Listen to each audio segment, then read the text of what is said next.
ನಮಸ್ಕಾರ ಸ್ನೇಹಿತರೆ. ಆ ತ್ರಿವೇಣಿನ ಹೆಣ್ಮಗಳು ನಮ್ಮ VVIP ಸೆಕ್ಯೂರಿಟಿ ಮುರಳಿ ಹೆಂಡತಿ ತನ್ನ ಜೀವನದಲ್ಲಿ ಒಬ್ಬ ಪೊಲೀಸ್ ಗಂಡನನ್ನು ಯಾವ ರೀತಿ ಟಾರ್ಚರ್ ಕೊಟ್ಟ, ಯಾವ ರೀತಿ ಅತ್ಯಾಚಾರಗಳನ್ನು ಮಾಡ್ದ, ಯಾವ ರೀತಿ ಮಕ್ಕಳನ್ನು ಕಿತ್ಕೊಳೋದ, ಯಾವ ರೀತಿ ಆಕೆನ ಬರಿಗೈ ಮಾಡಿ ಬೀದಿಲಿ ಬಿಟ್ಟ, ಕೊನೆಯದಾಗಿ ಆಕೆ ಉಳಿದಿದ್ದು ಒಂದೇ ಒಂದು ವಿಡಿಯೋ ತಪ್ಪಿ ನನ್ನ ಕೈ ಸೇರ್ತು, ಜನಗಳ ಹತ್ರ ಸೇರ್ತು. ಆಕೆನ ರೆಸ್ಕ್ಯೂ ಮಾಡಿದ್ದೀವಿ.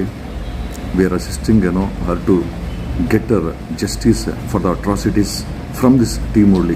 ಟಿ ಮುರಳಿ ಅನ್ನೋ ಒಬ್ಬ ರಾಕ್ಷಸ ಅಂತಲೇ ಅಂತ ಹೇಳ್ಬೋದು. ಒಬ್ಬ ಯೂನಿಫಾರ್ಮಲ್ಲಿರೋ ರಾಕ್ಷಸ ತನ್ನ ಹೆಂಡತಿ ಮೇಲೆ ಇಷ್ಟೆಲ್ಲ ಅತ್ಯಾಚಾರ ಮಾಡಿರುವಂಥ ಈ ಒಂದು ಭ್ರಷ್ಟ ಅಂತ ಯಾಕೆ ಹೇಳ್ತಾ ಇದ್ದೀನಿ ಅಂತಂದರೆ, ಈಸ್ ಲಿಟ್ರಲಿ ಡೂಯಿಂಗ್ ಕರಪ್ಷನ್. ಸಾಕಷ್ಟು ಎವಿಡೆನ್ಸ್ಗಳು ಸಿಕ್ಕಿದೆ, ಬೇನಾಮಿ ಆಸ್ತಿಗಳು ಸಿಕ್ಕಿದೆ ಆತಂದು.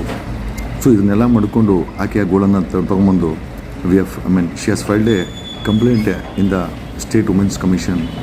ಜೊತೆಯಲ್ಲಿ ತುಂಬ ಇಂಪಾರ್ಟೆಂಟ್ ವಿಚಾರ ಏನು ಅಂತಂದರೆ, ಇಬ್ಬರು ಮಕ್ಕಳನ್ನು ತೊಗೊಂಡೋಗಿ ಯಾವುದೋ ಈ ಮುರಳಿ ಅನ್ನೋ ಈ ತ್ರಿವೇಣಿ ಗಂಡ VVIP ಸೆಕ್ಯೂರಿಟಿ ಒಂದು 10 ವರ್ಷದ ಹೆಣ್ಣು ಮಗುವನ್ನು ತೊಗೊಂಡೋಗಿ ಯಾವುದೋ ಹಾಸನದಲ್ಲಿ ಬಿಟ್ಟಿದ್ದಾನೆ, ಇನ್ನೊಂದು ಮಗುನ ತೊಗೊಂಡೋಗಿ ಯಾವುದೋ KR ಪೇಟೆಯಲ್ಲಿ ಬಿಟ್ಟಿದ್ದಾನೆ.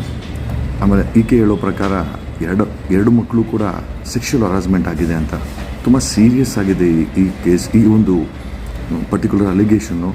ಮಕ್ಕಳು ಡಿಪ್ರೆಷನ್ನಲ್ಲಿದ್ದಾರೆ. ಅಲ್ಲಿ ಗಂಡು ಮಕ್ಕಳಿರೋ ಜಾಗದಲ್ಲಿ ಈ ಒಂದು ಹೆಣ್ಣು ಮಗನ ಬಿಟ್ಟು ಬಂದಿದ್ದಾನೆ. ತಂದೆ ಇಲ್ಲ, ಜೊತೆಲಿ ತಾಯಿ ಸಹ ಇಲ್ಲ.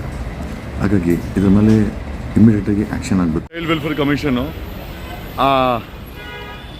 ಇವನಿದ್ದಾನಲ್ಲ, ಯಾರೋ ಇನ್ಸ್ಪೆಕ್ಟ್ರ್ ಮುರಳಿ VVIP ಸೆಕ್ಯೂರಿಟಿ, ಅವರ ವೈಫ್ಗೆ ಅಸಿಸ್ಟ್ ಮಾಡ್ತಾ ಇದ್ದೀವಿ ಲೀಗಲಾಗಿ. ಅವರ ಇಬ್ಬರು ಮಕ್ಕಳ ಮೇಲೆ ಸೆಕ್ಷುವಲ್ ಹರಾಸ್ಮೆಂಟ್ ಆಗಿದೆ. ಈ ಮುರಳಿ ಇಬ್ಬರ ಮಕ್ಕಳನ್ನು ತೊಗೊಂಡೋಗಿ ಯಾವುದೋ ನೆಂಟರು ಮನೇಲಿ ಬಿಟ್ಟಿದ್ದಾನೆ.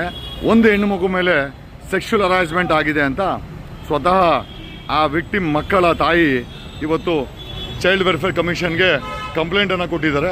ಜೊತೆಯಲ್ಲಿ ವುಮೆನ್ಸ್ ಕಮಿಷನ್ಗೂ ಕಂಪ್ಲೇಂಟ್ ಆಗಿದೆ.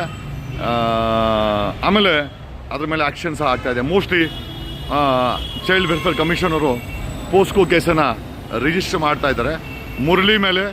ಮುರಳಿಯ ಯಾರ ಮನೇಲಿ ಬಿಟ್ಟಿದ್ದಾನೆ ಅವನು, ಅವರ 4 ಜನರು ಹೆಣ್ಣು ಮಗುವ ಮೇಲೆ ಏನು ಇದಾಗಿದೆ, ಏನೋ ಒಡ್ಕಲ್ಲ ಆಗಿದೆ ಅಂತ ಕಂಪ್ಲೇಂಟ್ ಆಗಿದೆ. ನಾನು ಅಸಿಸ್ಟ್ ಮಾಡಿದ್ದೀನಿ. ಅವರ ಟೀಮ್ ಹ್ಯಾಸ್ ಅಸಿಸ್ಟೆಡು. ಜೊತೆಯಲ್ಲಿ ನಮ್ಮ ಟೀಮಿನ ಮುಖ್ಯಸ್ಥರಾದಂಥ ಪುಟ್ಟರಾಜು ಅವರು ನೆನ್ನೆನೇ ಒಂದು ಇಮೇಲನ್ನು ಕಳಿಸಿದ್ದಾರೆ ಸಾರ್ವಜನಿಕರ ಪರವಾಗಿ. ಹಂಗಾಗಿ ನಿಮ್ಮೆಲ್ಲರ ಕಣ್ಣೀರಿನ ತ್ರಿವೇಣಿ ಮುರಳಿ ಹೆಂಡತಿಯವರನ್ನು ನಾವು ರೆಸ್ಕ್ಯೂ ಮಾಡಿದ್ದೀವಿ. ಅವ್ರಿಗೆ ನ್ಯಾಯ ಕೊಡಿಸುವ ಒಂದು ಸಣ್ಣ ಪ್ರಯತ್ನವನ್ನು ಪ್ರಾಮಾಣಿಕವಾಗಿ ಮಾಡ್ತೀವಿ ಅಂತ ಕರ್ನಾಟಕದ ಜನರಿಗೆ ನಮ್ಮ ಕಡೆಯಿಂದ ಒಂದು ಆಶೆಯನ್ನು ಕೊಡ್ತೀವಿ. ವಿ ವಿಲ್ ಸೆಂಡ್, ಯಾರೇ ತಪ್ಪು ಮಾಡಿರಲಿ, ಅದು ಮುರಳಿನೇ ತಪ್ಪು ಮಾಡಿರಲಿ, ಅವನನ್ನು ಜೈಲಿಗೆ ಕಳಿಸ್ತೀವಿ. Thank you Karnataka.